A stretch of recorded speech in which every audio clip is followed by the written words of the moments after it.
Di sebuah desa kecil di kaki Gunung Serandil, Cilacap, beredar cerita mistis tentang pesugihan Eyang Semar. Konon, mereka yang ingin cepat kaya sering berziarah ke gunung ini, membawa sesaji, dan memohon bantuan dari Eyang Semar, salah satu tokoh pewayangan yang dianggap sakti dan bijaksana. Namun, kekayaan yang didapatkan dari pesugihan ini tidaklah gratis. Ada harga yang harus dibayar. Sebelum melanjutkan video ini, alangkah baiknya untuk subscribe dulu channel ini dan nyalakan loncengnya, like, share, and komentar video ini. Suatu hari, Aditya, seorang pemuda desa yang terlilit utang, mendengar cerita tentang pesugihan Eyang Semar dari seorang temannya. Dengan keadaan ekonomi yang sulit, Aditya tergoda untuk mencoba. Ia pun memutuskan mendaki Gunung Serandil pada malam Jumat Kliwon, waktu yang dipercaya sakral untuk berkomunikasi dengan dunia gaib. Aditya membawa sesaji berupa kembang 7 rupa, ayam hitam, dan kemenyan. Di puncak gunung, ia menemukan sebuah batu besar yang disebut batu petilasan Eyang Semar.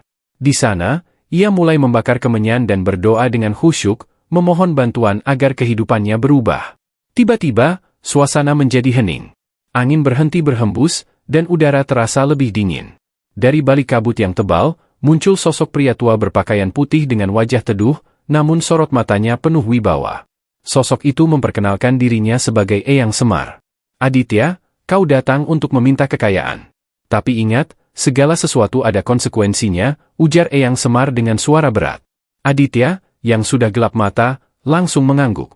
"Apapun syaratnya, Eyang, saya siap." Eyang Semar tersenyum tipis. "Baik, aku akan memberimu kekayaan, tetapi kau harus memberikan sesuatu yang paling kau sayangi sebagai gantinya." Aditya terdiam sejenak. Dalam pikirannya, ia hanya memikirkan uang dan harta. Ia menyetujui syarat itu tanpa bertanya lebih jauh. Setelah itu, Eyang Semar menghilang, dan suasana kembali seperti semula.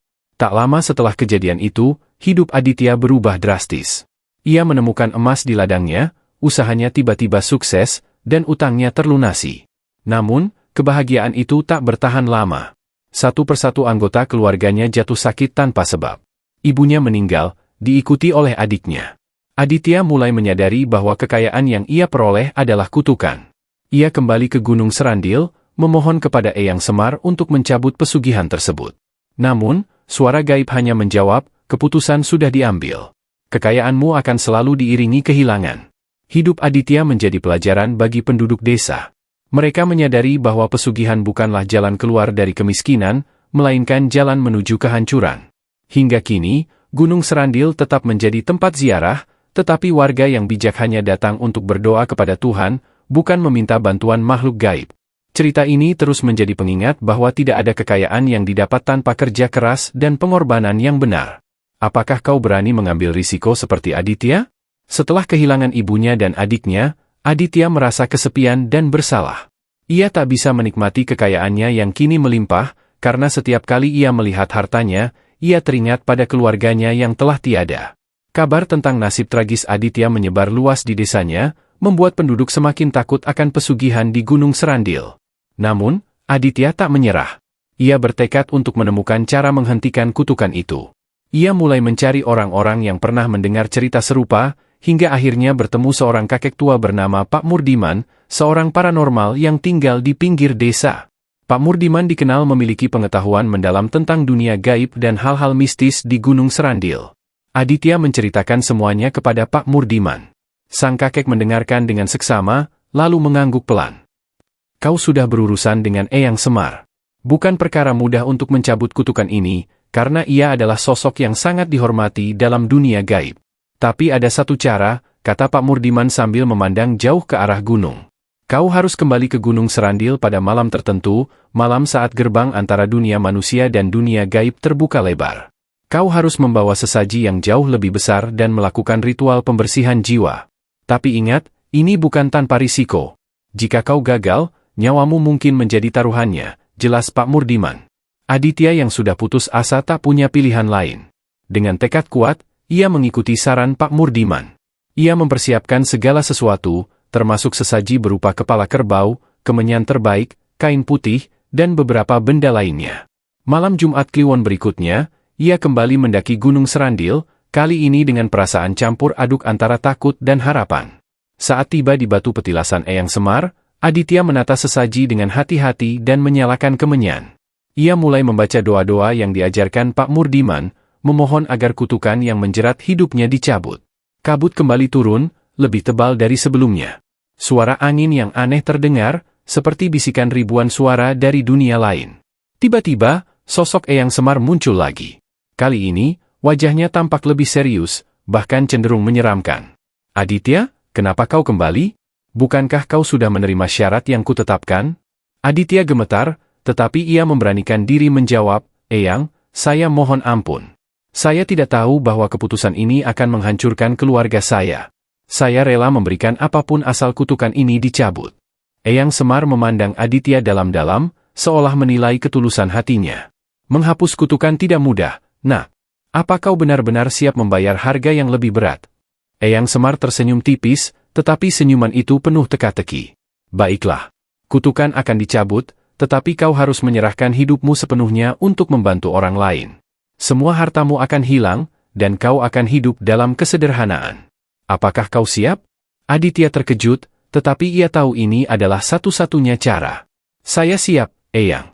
Jika itu artinya saya bisa bebas dan keluarga saya yang tersisa tidak lagi menderita, saya rela. Dengan satu hentakan tongkatnya, Eyang Semar menghilang. Aditya pingsan, dan ketika ia sadar, sesajinya telah lenyap. Sekembalinya ke desa, seluruh kekayaannya benar-benar menghilang, tetapi perasaan ringan dan damai menggantikan beban di hatinya.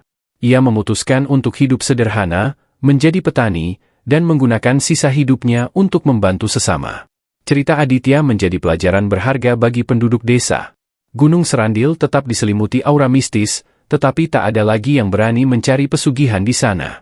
Aditya, meski miskin harta, menemukan kekayaan sejati dalam bentuk kedamaian jiwa. Namun, di malam-malam tertentu, orang-orang yang melintas di kaki Gunung Serandil masih sering mendengar bisikan suara lembut, seolah-olah Eyang Semar mengingatkan mereka, jangan tergoda oleh jalan pintas, karena kekayaan sejati hanya datang dari kerja keras dan hati yang tulus. Bertahun-tahun berlalu sejak pengalaman Aditya di Gunung Serandil. Ia menjalani hidup sederhana namun damai. Setiap pagi ia pergi ke ladang, menanam padi, dan membantu tetangga yang membutuhkan tanpa meminta imbalan. Kehidupannya berubah total, dan ia menjadi sosok yang dihormati di desa. Namun, kabar tentang Gunung Serandil tidak pernah benar-benar surut. Setiap beberapa tahun, muncul orang-orang baru yang tergoda oleh cerita pesugihan Eyang Semar. Meskipun Aditya telah memperingatkan mereka tentang bahaya pesugihan, masih ada yang diam-diam pergi ke gunung itu. Namun, kabar tentang Gunung Serandil tidak pernah benar-benar surut. Setiap beberapa tahun, muncul orang-orang baru yang tergoda oleh cerita pesugihan Eyang Semar. Meskipun Aditya telah memperingatkan mereka tentang bahaya pesugihan, masih ada yang diam-diam pergi ke gunung itu. Pada suatu malam yang gelap dan berhujan deras, seorang pemuda bernama Bayu, yang juga terlilit utang besar, datang menemui Aditya. Bayu terlihat cemas, wajahnya pucat, dan tubuhnya gemetar. Kang Aditya, saya butuh bantuan. Saya tahu Anda pernah berurusan dengan Eyang Semar. Tolong, beri saya petunjuk, katanya dengan suara bergetar. Aditya terkejut mendengar permintaan itu.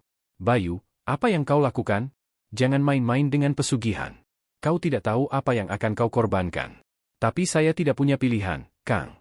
Anak saya sakit parah, dan saya butuh uang untuk biaya rumah sakit.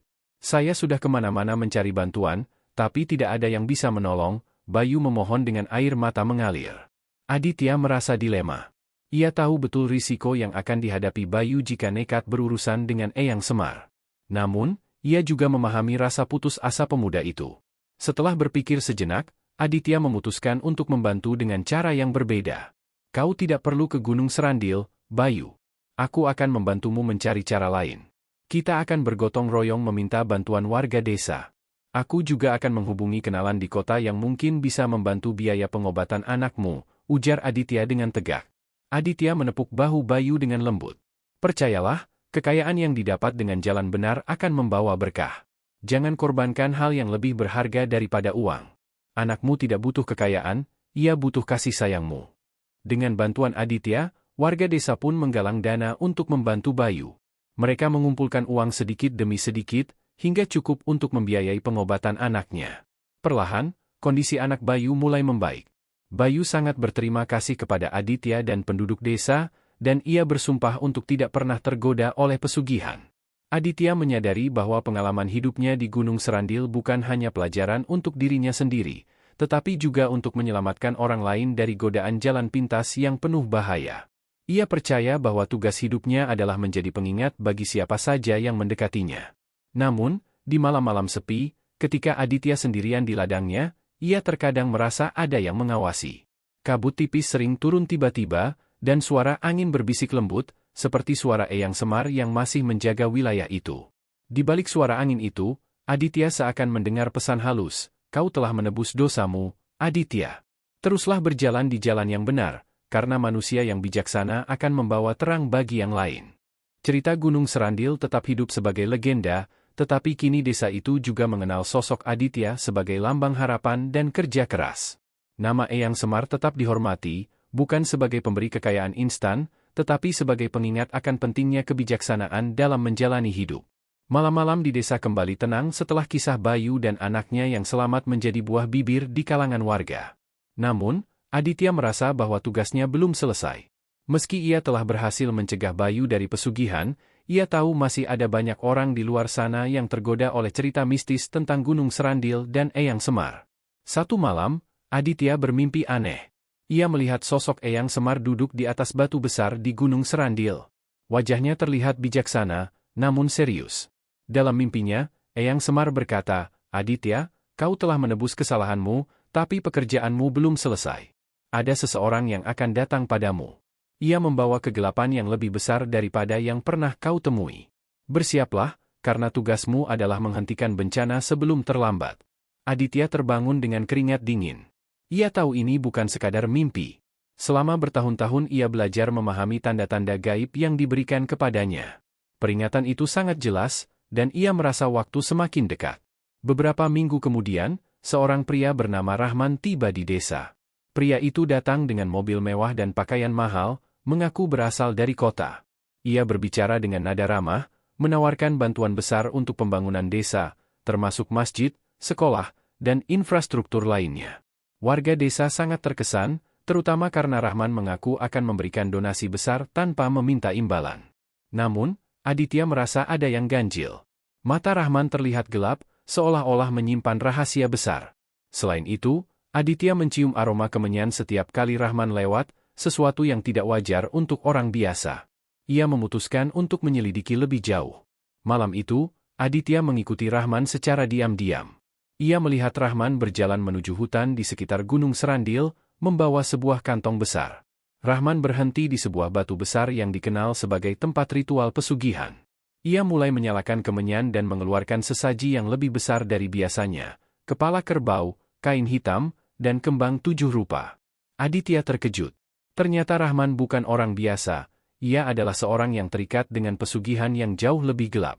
Rahman mulai berbicara dengan suara lantang, memanggil nama-nama gaib yang tidak dikenal Aditya. Ia memohon agar kekayaannya dilipat gandakan dan kekuasaannya di dunia semakin besar. Namun, sesuatu yang tak terduga terjadi. Dari balik kabut, muncul sosok Eyang Semar. Wajahnya kali ini tidak ramah, melainkan penuh amarah. "Rahman, kau telah melanggar batas. Kekayaan yang kuberikan bukan untuk kehancuran, tetapi kau gunakan untuk menindas dan merusak. Kau akan menanggung akibatnya."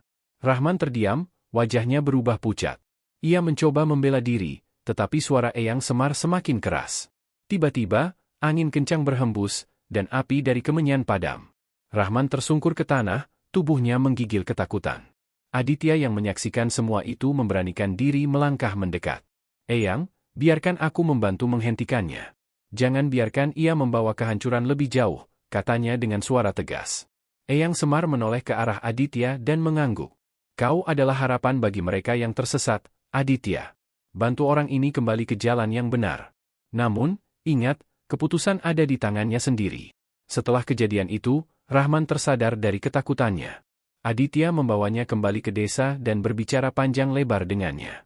Rahman akhirnya mengaku bahwa seluruh kekayaannya adalah hasil dari pesugihan yang ia lakukan bertahun-tahun, dan ia mulai merasakan kehampaan serta kerusakan dalam hidupnya. Dengan bimbingan Aditya, Rahman berusaha melepaskan dirinya dari pesugihan. Ia meninggalkan kehidupan lamanya, menjual seluruh kekayaannya untuk membantu orang-orang yang pernah ia sakiti, dan memilih hidup sederhana di desa. Cerita Rahman menjadi pengingat baru bahwa kekayaan yang diperoleh dengan cara kelam selalu membawa konsekuensi yang menghancurkan. Aditya terus melanjutkan tugasnya, membantu siapapun yang datang kepadanya, dan menjaga agar cerita pesugihan di Gunung Serandil menjadi pelajaran bagi generasi berikutnya. Gunung Serandil tetap berdiri kokoh, diselimuti kabut mistis dan cerita legenda. Namun, di antara semua cerita itu, satu pesan selalu bergema, kekayaan sejati bukanlah harta, melainkan hati yang bersih dan kehidupan yang penuh berkah.